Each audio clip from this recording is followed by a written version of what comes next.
नमस्कार न्यूकार तुमकां सगळ्यांक सद्या आमी आसा गोवा मराठी फिल्म फेस्टिवलाक एंड 14th फिल्म फेस्टिवल सद्या 14th एडिशन सद्या चालू आसा आनी बेस्ट फिल्म्स तुमकां हांगासर नक्की पळोवपाक मेळटा.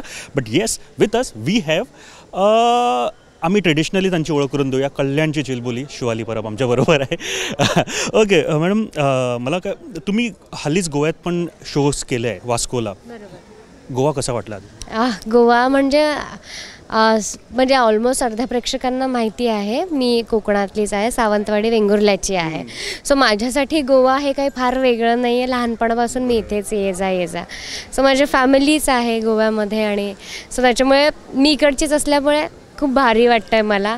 आणि मी पहिल्यांदा गोवा मराठी चित्रपट महोत्सवामध्ये आलेले आहे.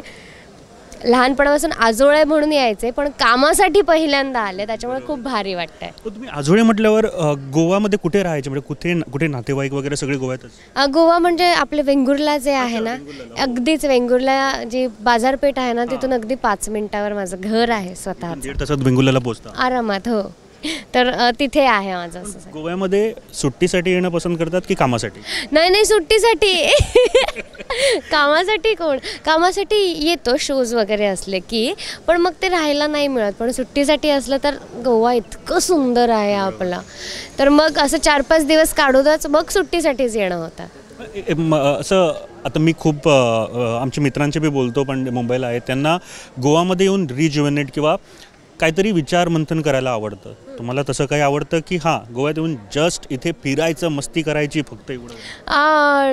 टू बी व्हेरी ऑनेस्ट, जेव्हा एखाद्या शांत जागेवर गेल्यावर आपलं जे माइंड रिलॅक्स होतं त्याच्या 4 गोष्टी नव्याने सुचतात सुद्धा. सो असं मी फार कधी असा विचार नाही केला की आपण इथे जाऊन काहीतरी क्रिएटिव्ह विचार करूया आणि त्याच्यासाठी जाऊया, असं नाही. रिलॅक्स होण्यासाठी, मनाला शांती मिळण्यासाठी, किंवा आपलं गोव्याचं इतकं निसर्ग म्हणजे इतका सुंदर आहे, सो ते अनुभवण्यासाठी मी आजपर्यंत आलेले आहे. चित्राबद्दल बोलूया. फिल्म दाखवली गेली आहे फेस्टिवलला. काय सांगणार फिल्मबद्दल? कारण कसं आहे, गोव्यामध्ये प्रेक्षकीय सुजाण असं म्हणतात, लोक डायरेक्टली बोलतात बरं आहे, काय आहे, वाईट आहे. काय रिॲक्शन होतं आणि कसं वाटलं? आमचं आत्ताच स्क्रीनिंग झालं, मी जस्ट स्क्रीनिंगमधून बाहेर आले आहे. कधी काय होतं ना, फार कमर्शियल लेवलला जर सिनेमा नसेल तर तो फार प्रेक्षकांपर्यंत पोहोचत नाही. पण आत्ता ह्या फेस्टिवलमुळे आज आमचा हा चित्रपट बऱ्याच लोकांपर्यंत पोहोचला. आणि चित्रपट संपल्यानंतर मला आत्ताही आठवतं, आत्ता जस्ट बाहेर एक कुटुंब भेटलं, एक मॅम भेटलं, एक सर भेटले. त्यांनी आम्हाला सांगितलं की आम्ही तुम्हाला हास्य जत्रेत बघतो, लोकांना असं वाटत असतं की तुम्ही फक्त हसवता, ते तसंच कॅरेक्टर करता, तेच करता, पण या चित्रपटात तुम्ही वेगळं दिसला आहात, वेगळं केलेलं आहे, तर लोकांना आज कळेल की तुम्ही वेगळ्या पद्धतीच्या अभिनेत्रीसुद्धा आहात. काय आहे म्हणजे फिल्म शेतकऱ्यांवरती आहे, काय आहे एक्झॅक्टली? जित्राब म्हणजे गाई, म्हशी, रेडे किंवा शेळ्या ह्यांचा कळप, ह्याला जित्राब म्हणतात. आणि त्या जित्राबावर, त्या प्राण्यांवर आपण चित्रपट बनवलेला आहे.